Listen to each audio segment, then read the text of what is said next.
Magandang hapon po sa inyong lahat.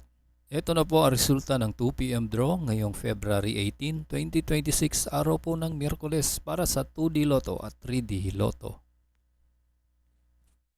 Kung bago ka pa lang sa aking channel, pwede kang mag-like, share, at subscribe para updated kayo sa mga PCSO lottery results araw-araw. Para sa 2D Lotto ngayong 2 p.m. draw, ito po ang mga winning numbers: 11 and 13 in exact order.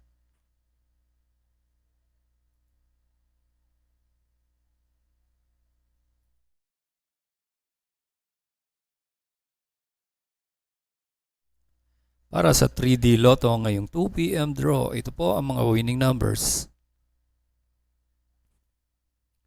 0, 3, and 8 in exact order.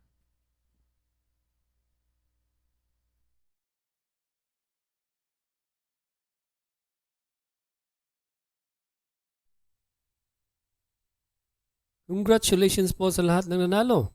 At kita-kits po tayo mamayang 5 p.m. draw. Thank you for watching. God bless us all.